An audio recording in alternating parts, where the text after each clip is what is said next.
तो जो आपके पास एक्सरसाइज 4.3 है उसका कुछ बेसिक्स हैं, बेसिक में देख लेते हैं क्या। सबसे पहले एरिया ऑफ ट्राइंगल। देखो भाई, एरिया ऑफ ट्राइंगल निकालने के लिए हम लोगों ने क्लास 10th में एक फॉर्मूला पढ़ा था, अगर याद हो तो आपको, 1/2 ऐसे करते थे ना हम लोग, x1 then y2 minus y3, है ना, याद करो, ऐसा हमने पढ़ा था। और plus x2 then y3 minus y1, और फिर x3 होता था देन y1 माइनस y2, ऐसे करके हम लोगों ने पढ़ा था। And this will denote area of triangle, right. जहाँ पे जो भी एक ट्राइंगल होता था उसके 3 वर्टाइसेस होते थे, ठीक है, ये A vertices, B vertices, C vertices. इसके कोऑर्डिनेट होते थे x1 y1, इसके होते थे x2 y2, इसके होते थे आपके पास x3 y, ठीक है। हम इन तीनों कोऑर्डिनेट्स का इस्तेमाल करते हुए हम एरिया को कैलकुलेट करते थे इस वाले फॉर्मूले से, ये बिल्कुल सही है। लेकिन अगर आपको कोई बोले कि नहीं भाई डिटर्मिनेंट के मतलब ये आया कहाँ से, मेन बात तो यहाँ पर ये भी एक उठती है।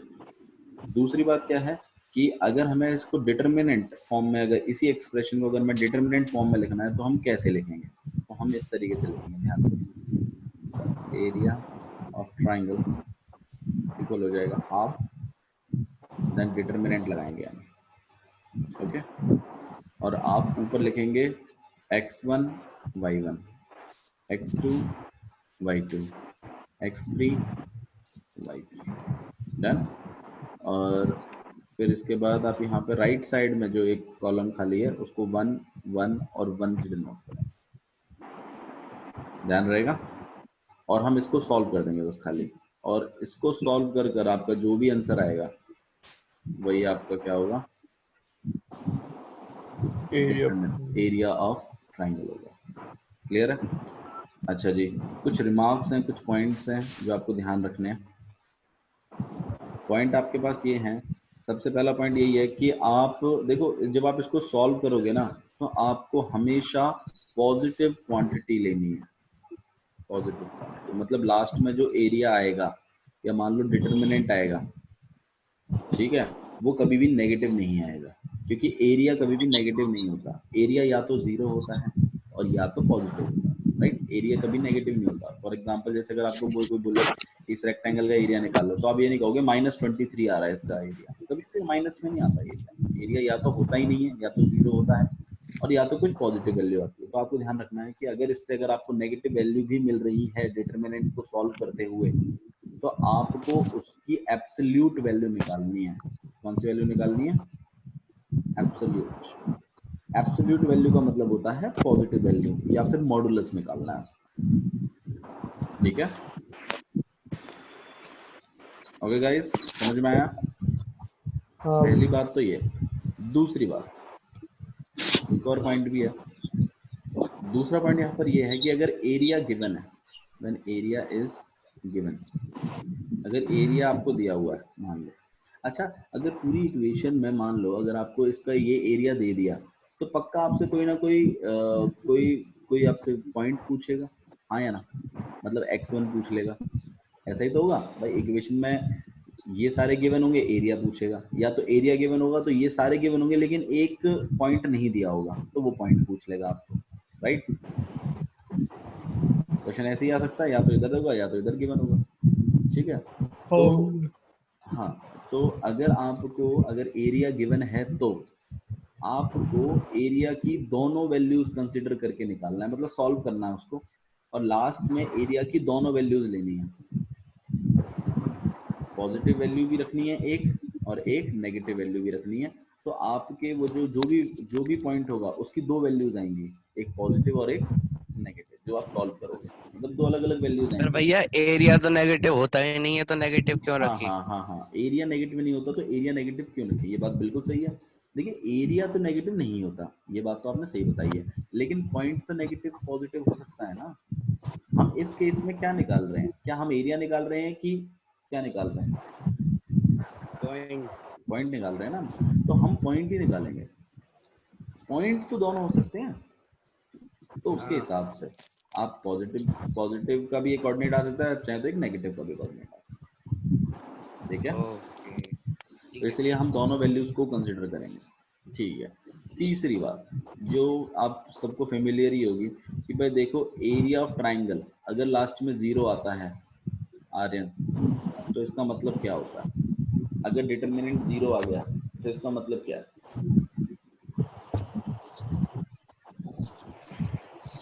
डिटर्मिनेंट है ही नहीं वो। डिटर्मिनेंट अगर 0 आ गया तो एरिया ऑफ ट्राइंगल 0 हो जाएगा। एरिया ऑफ ट्राइंगल 0 होता है तो इसका मतलब क्या होता है? उससे कुछ पता ट्राइंगल चलता है नहीं है। हमें? अरे ट्राइंगल नहीं वाली बात नहीं है, कुछ पता चलता है उससे हमें। क्या पता चलता है भाई कृष्णा? पता नहीं भैया क्या पता चल जाता है इससे। तुमने ना पढ़ी 10वीं क्लास, पागल हो तुम, ना तुमने 11वीं पढ़ी। हाँ भाई, लक्ष्य क्या पता चलता है area of area triangle 0 zero हो होने से? जाता है तो क्या पता चलता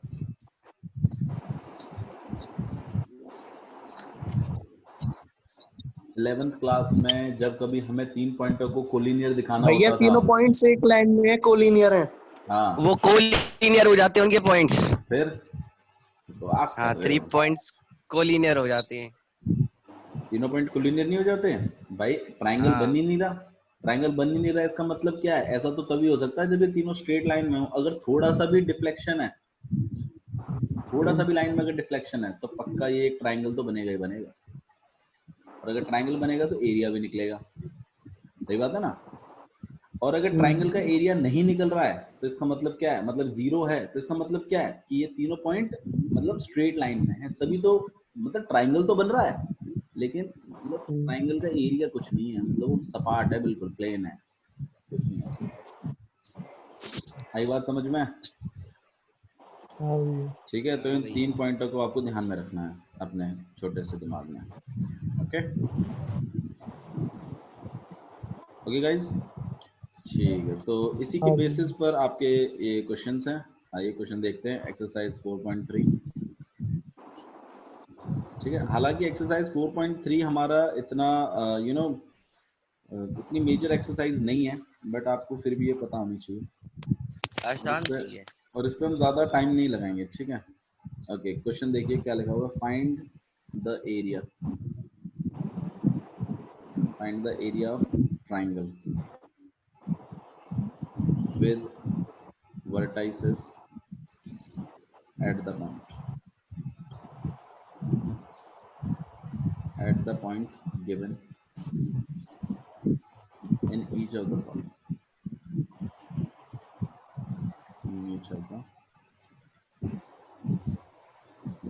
following। देखिए आपको 3 पॉइंट दिए हुए हैं, थोड़ा सा एक दूसरा क्वेश्चन करते हैं, सेकंड वाला। 2,7, 1,1 और 10,8, राइट। और आपसे बोला है कि ट्राइंगल का एरिया निकाल के दीजिए।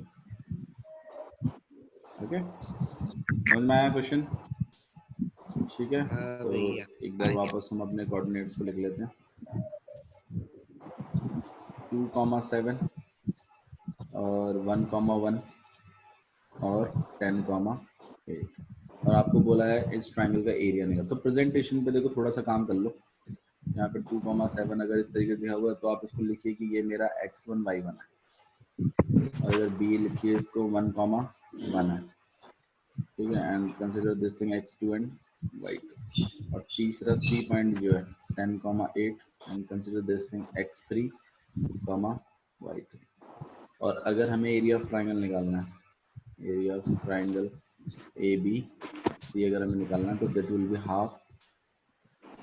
एंड हम कैसे लिखेंगे? 2, 7, 1, 1, 1, 1 और 10, 8। ठीक है साहिल, समझ में आया? हाँ भैया। ठीक है, इसके बाद सिंपल चीज़ है जो हम बहुत टाइम से करते ही आ रहे हैं, हाँ, क्योंकि हम इससे काफ़ी अच्छा कुछ कर चुके, बहुत कुछ कर चुके हैं, तो इसमें इतना कुछ परेशान होने वाली बात नहीं है। तो हम यहाँ पर 2 रखेंगे। अच्छा, प्लस का ही आएगा मेरे ख्याल से, फर्स्ट वाला तो प्लस का ही होता है, फिर माइनस का आता है ना। और फिर इन वैल्यूज़ को छोड़कर, इसके रोज और इसके कॉलम को छोड़कर ये जो बचा हुआ है इसको लिख लेंगे 1, 1, 8 और 1। सही है। नेक्स्ट वाला माइनस का आता है, -7, इसको और इसको छोड़कर बाकी जो चीज़ बची उनको लिख लेंगे। यहाँ पे 1 1 10 और 1। तीसरा पार्ट 1 है, इसको और इसके रोज और इसके कॉलम का एलिमिनेट कर दीजिए। क्या क्या बच गया आपके पास? 1 1 10 और 8 और इसी के साथ आपको डिटरमिनेंट। हालांकि हम ये डिटरमिनेंट की वैल्यू ही निकाल रहे हैं, तो आप इसको ऐसे ना लिखें, इसको ऐसे कर दें, ब्रैकेट बना दें, क्योंकि अब डिटरमिनेंट नहीं निकालेंगे, डिटरमिनेंट ही निकाल रहे हैं हम। ठीक है, तो यहाँ पे हाफ, हाँ जी, यहाँ पे 2 कितना हो जाएगा आपके पास? 1 इंटू 1 1 और -8, सही है। -7 1 -10 और यहाँ 1 8 -10, ठीक है। यहाँ पे हाफ इंटू में 2 और -7 -7 -9 और 1 और -2, ठीक है। यहाँ पे आपके पास हाफ आ जाएगा, यहाँ पे -14, यहाँ पे आपके पास कितना आ जाएगा? +63 और -2 हाफ, और यहाँ पे -16, ठीक है। -16 है आपके पास और +63, तो यहाँ पे प्लस माइनस माइनस और यहाँ पे 7 और यहाँ पे, ठीक है, और वो भी प्लस का, तो आंसर आएगा 47/2। ठीक है, आया समझ में? हाँ भैया भैया। तो आ गया। कुछ भी ऐसा नहीं था जो मतलब बहुत महान काम है, ऐसा कुछ भी नहीं था इसमें, बस खाली वैल्यू डालनी है और सॉल्व करना है खाली, है ना गीतिका? ठीक है, यस। ओके। क्वेश्चन नंबर 2 देखिए, show that point these are collinear, इन तीनों पॉइंटों को कोलिनियर दिखाना है। a comma b plus c, b इनका कॉमा एरिया 0 है। सी प्लस ए दिखाना है कोलिनियर, तो ऑब्वियस बात है इसका एरिया तो 0 होगा। सी कॉमा ए प्लस बी कोलिनियर शो करना है। तो भाई बातें तो वही हैं, सिंपल। अच्छा मुझे एक बात बताओ, यहाँ पर x1 की वैल्यू कितनी है? ए x1 की वैल्यू a है, और x और अपने y1 की बी प्लस सी।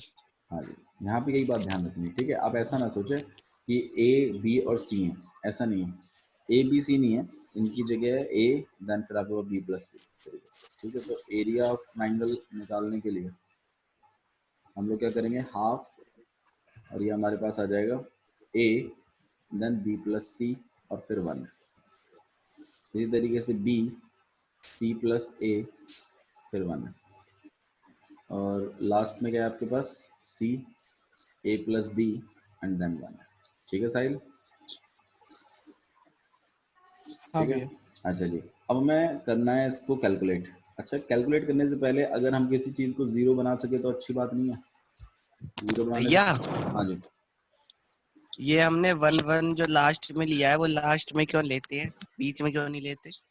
देखो ये सॉल्व करने का एक तरीका है एक्चुअली, ठीक है। इसको बीच में कंसिडर नहीं करते हैं, मतलब अब ये लगा लो फॉर्मूला है, इस तरीके से आप उसको कंसिडर करो, ठीक है। मेरा और लास्ट में ही आता है 1 1। हाँ, उसका रीज़न मैं आपको देखो, रीज़न ये है कि हमने जब सबसे स्टार्टिंग में एक फॉर्मूला पढ़ा था, हाफ इंटू में x1 y2 माइनस y3, वैसा लाने के लिए आपको लास्ट में 1 1 1 होना चाहिए, क्योंकि जब आप उसको नहीं लास्ट में क्यों?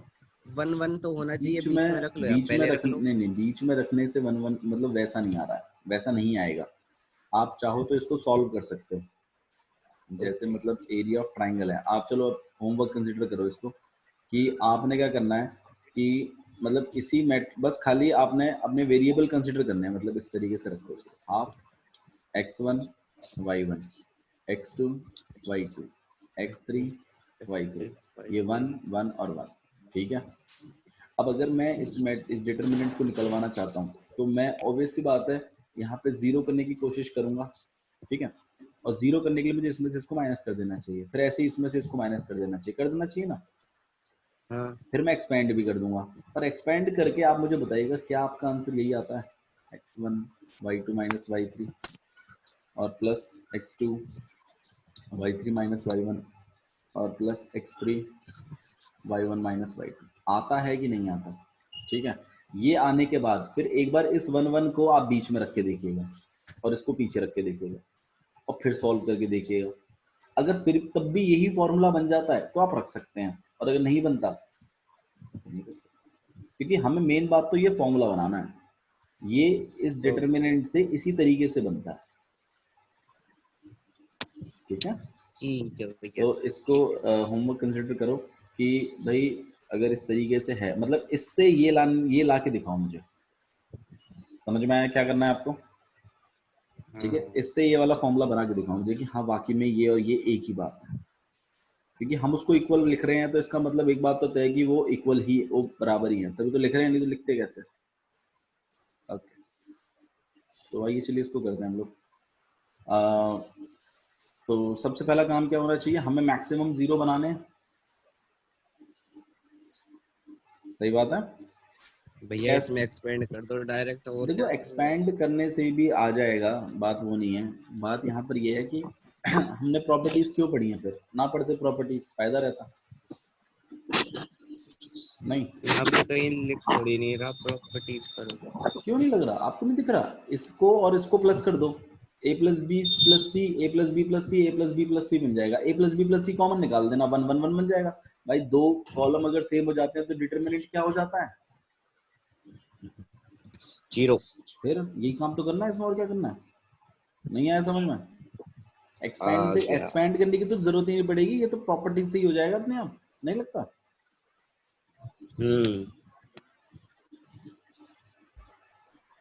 आर्यन समझ में आया मैं क्या कह रहा हूँ। हाँ जी। आइए करते हैं।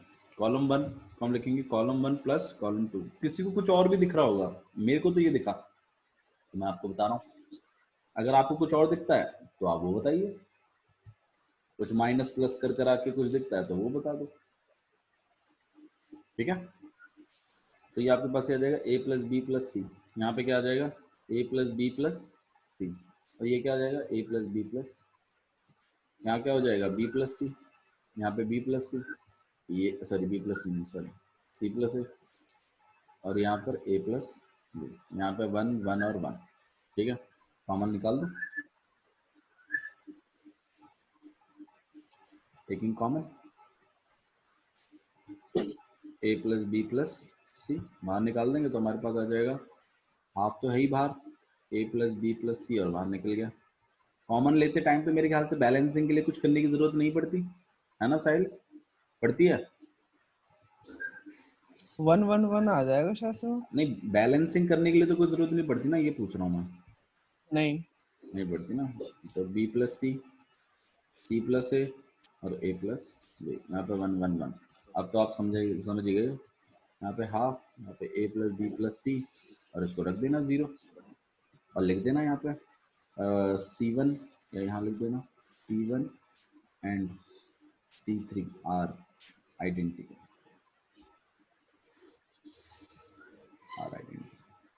ठीक है। आया समझ में, आया भैया। ठीक है। आ गया। और आपको डिटरमिनेंट को 0 बता देना और इसका आंसर 0 ना, और जैसे ये 0 आ गया कह देना हेंस दे आर कोलिनियर, ठीक है। गाइस समझ में आ रहा है कैसे करना है, ओके। हाँ भैया। यस भैया। अच्छा जी, क्वेश्चन नंबर 3 मैं चाहता हूँ आप खुद ट्राई करें इसका, ठीक है। सारे क्वेश्चंस नहीं करेंगे, 3 के लिए बस ध्यान रखिएगा। एरिया ऑफ ट्राइंगल जैसे आपको 4 दिया हुआ है उसने, तो 4 को प्लस और माइनस दोनों वैल्यूज लेके ही चलते रहिए साथ में, और लास्ट में जो आपकी k की वैल्यू निकलेगी वो दोनों निकलेंगी, मतलब प्लस माइनस करके लिख रहा है, मतलब उस नंबर के आगे ना, एरिया ऑफ ट्राइंगल के आगे प्लस माइनस लिख के करते रहना, ओके। ठीक है। और अगर कहीं तकलीफ आती है तो अलग अलग कर लेना, प्लस अलग माइनस अलग, तो 2 पार्ट बना देना उसके, और केस की 2 ठीक है। वैल्यूज आ जाएंगी, ठीक है। ये मैं एक्सपेक्ट करता हूँ कि आप इसको कर लोगे बिना ठीक किसी है। दिक्कत के। ऐसा ही आपका क्वेश्चन नंबर 5 भी है, यस। ठीक है, उसे भी आप कर सकते हैं। 4th के 2 पार्ट हैं, उनको डिस्कस कर लेते हैं, एक पार्ट को मैं डिस्कस कर लेता हूँ, ठीक है। ओके। ओके, तो आइए क्वेश्चन नंबर 4th को डिस्कस करते हैं, ठीक है। क्वेश्चन नंबर 4 देखिए क्या लिखा हुआ है। लक्ष्य क्लियर है ना यहाँ तक? लक्ष्य हाँ भैया। ठीक है, समझ में आ रहा है ना? ओके, क्वेश्चन हाँ नंबर भैया। 4 देखिए। फोर्थ में क्या लिखा हुआ है? Find the equation of line. अच्छा, लाइन की इक्वेशन कैसी होती थी लक्ष्य? भैया y is equal to mx plus c. mx plus c करके भी होती थी, और आपकी एक स्टैंडर्ड फॉर्म भी थी ax plus by ax plus by plus C equals to equal to 0। 0। ठीक है, तो find the equation of line. एक लाइन की इक्वेशन निकालनी है ज्वाइनिंग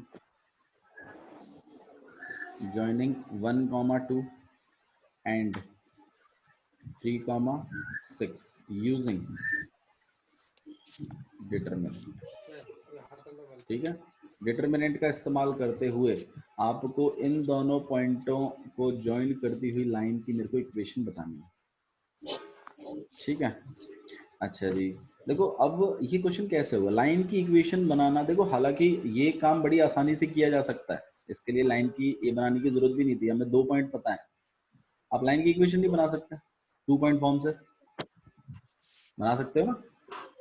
याद आया कुछ? कैसे करते थे? y minus y1 equal to में, याद नहीं आया? y2 माइनस y1 अपॉन में x2 माइनस x1, ऐसे करते थे। फिर x माइनस x1 ऐसे करके नहीं करते थे? ये स्लोप बनाती थी हाँ 2 भैया। पॉइंट फॉर्म, ऐसे ही तो करते थे। तो यस। इससे निकाल सकते हैं हम, लेकिन पीछे एक बात लिखी है जो हमें ये करने नहीं दे रही है। यूजिंग डिटरमिनेंट, डिटरमिनेंट का इस्तेमाल करते हुए करना है इस काम को। अब डिटरमिनेंट का इस्तेमाल करते हुए करना है तो भैया टेक्निक थोड़ी सी अलग करनी पड़ेगी। मुझे एक बात बताओ, वो तीसरा पॉइंट जो भी होगा, मतलब मैं 2 पॉइंट तो आ ही रहे हैं एक लाइन पे। 1 1 1 1। सुनो तो सही, 1 1 1 करेगा नहीं करेगा उसके बारे में कोई आइडिया नहीं। ये एक पॉइंट है और ये एक पॉइंट है, ये दोनों के दोनों एक उस जिस भी लाइन पे आ रहे हैं वो लाइन है यहाँ पर। ठीक है, अगर मैं एक तीसरा पॉइंट भी कंसिडर कर लूँ जिसके कोऑर्डिनेट तो मुझे नहीं पता x और y है, और अगर मैं इसके एरिया को, अब ये तीनों पॉइंट अगर एक स्ट्रेट लाइन पे आ रहे हैं तो एरिया कितना होगा, क्या लगता है? 0। 0। तो हम क्या करेंगे, एक इक्वेशन फॉर्मेशन कर देंगे यहाँ पर कि भाई आपका जो a पॉइंट है वो 1, 2 है, दैट इज x1 y1। जो b पॉइंट है वो आपके पास 3, 6 है, that will B x2 y2। और जो c पॉइंट है जो कि x, y है, इसको हम रखेंगे लास्ट तक। अच्छा, तो area of triangle A B C equal to में 0 होगा। रीजन आप लिख दोगे, A B C are collinear, हमने अज्यूम किया हुआ ना, ये हम अज्यूम कर रहे हैं। ठीक है, लेट कर लेते हैं, let C equal to this, ये कोलिनियर होंगे। अच्छा, अगर ये कोलिनियर होंगे तो मुझे एक बात बताओ आप कि एरिया ऑफ ट्राइंगल, जिसको आप ऐसे लिखोगे हाफ इंटू में 1 2 1 3 6 1 और x y 1 आया ना? और एरिया ऑफ ट्राइंगल हम इसकी जगह तो 0 लिख देंगे, यहाँ पे हाफ आ जाएगा। ये आपके पास 1 2 1 और 3 6 1 और x y 1 लिख देंगे। ठीक है, हाफ को अगर मैं इधर मल्टीप्लाई कर भी देता हूँ, हाफ को अगर मैं इधर मल्टीप्लाई कर भी देता हूँ तो ये चीज़ कितना हो जाएगा, इक्वल टू 0 ही हो जाएगा। ठीक है, अच्छा देखो हम यहाँ पर ना थोड़ा सा एक शॉर्टकट लगाएंगे, और वो शॉर्टकट देखो आपको समझना चाहिए। अच्छा, मुझे खूब पता है कि ये जो चीज़ है ये मेरे उस वाले एरिया ऑफ ट्राइंगल के इक्वल है कि नहीं है, जो हमने लिखा था सबसे पहला जो फॉर्मूला लिखा था वो बनेगा उससे, उसी से बनेगा। ये बात तो आप मानते हैं? हाँ भैया। ठीक है, तो आप यहाँ थोड़ा सा स्मार्टली काम करो। स्मार्टली काम कैसे करना है, इस तरीके से करना है कि हाफ लिखो। ठीक है, अपना x1 लेते थे ना हम लोग आगे, तो 1 को आगे ले लो, और फिर y2 माइनस y3 करते थे तो 6 माइनस y। आया समझ में मैं क्या कह रहा हूँ? भैया हाफ तो 0 हो जाएगा। हाँ वो तो हम कर ही लेंगे, चलो हाफ को हटा दो, कोई दिक्कत नहीं। ये समझ में आ रहा है? और अगर आपको ये चीज़ समझ में नहीं आ भैया रही है तो भैया फिर यहाँ पे एक्सपेंड लिख दो, एक्सपेंड अलोंग R1। बात वही है, 1 लोगे, ये इससे मल्टीप्लाई, ये माइनस ये इससे मल्टीप्लाई, तो ये वही लिखा है ना मैंने। ठीक है, फिर नेक्स्ट में हम क्या करेंगे, -2 ले लेंगे, फिर क्या करेंगे, इसको इससे मल्टीप्लाई और इसको मल्टीप्लाई, तो 3 - x आ जाएगा। अब तीसरा वाला 1, इसमें क्या करेंगे हम, 3y - 6x आया ना, और इक्वल टू कितना हो जाएगा ये 0। मानते नहीं मानते आप लोग, ये सही है? हाँ भैया। ठीक है, हाँ भैया। अगर आपको ये बनाने में तकलीफ हो रही है तो आप डायरेक्ट फॉर्मूले में भी डाल सकते हो, वरना एक्सपेंशन मेरे ख्याल से इतना बुरा आइडिया नहीं है। 1 से अगर आप किसी भी चीज को मल्टीप्लाई करोगे तो 6 - y रहेगा, यहाँ कितना हो जाएगा -6 और +2x, यहाँ कितना हो जाएगा आपके पास 3y - 6x इक्वल टू 0। ठीक है, ओके। अब इधर देखिए, इस वाले 6 से ये वाला 6 हट जाएगा, यहाँ -y है +3y है, कितना हो जाएगा आपके पास 2y, और यहाँ प्लस माइनस माइनस ये, तो यहाँ पे -4x हो जाएगा और इक्वल टू में 0। अब यही तो वो इक्वेशन है, y इक्वल टू 2x आ जाएगा भैया। हमें तो इक्वेशन बनानी है। आप चाहो तो यहाँ से कॉमन ले सकते हो, और चाहो तो बिल्कुल जो लक्ष्य कह रहा था पहले ही कि 2y को यहीं छोड़ दीजिए, 4x को भैया वहाँ ले लो, y को अकेला कर दो, 4/2x कर दो, काट पीट के 2 आ जाएगा, y इक्वल टू mx वाली जो फॉर्म है, तो y इक्वल, हाँ जी। ये भी सही है, ये भी सही है, आपके ऊपर है कि आपको क्या करना है। दोनों फॉर्म्स होती हैं, y equal to mx plus c भी होती है, और एक स्टैंडर्ड फॉर्म भी होती है ax, ये तो स्लोप फॉर्म है एक्चुअली, ये y इंटरसेप्ट फॉर्म कहते हैं इसको, ax plus by plus C equal to 0, ये स्टैंडर्ड फॉर्म है, ये भी। ठीक है, तो आपके ऊपर है कि आपको अपनी इक्वेशन लाइन किस तरीके से दिखानी है। ओके, समझ में आया किस तरीके से हम इक्वेशन फॉर्मेशन करेंगे यहाँ पर? हाँ हाँ भैया। कोई प्रॉब्लम तो नहीं है इसमें? नहीं। No. ठीक है, तो इसी के साथ आपकी एक्सरसाइज 4.3 कंप्लीट होती है। ओके, कोई प्रॉब्लम? नो। ठीक है, okay, let's move to the next exercise, exercise 4.4।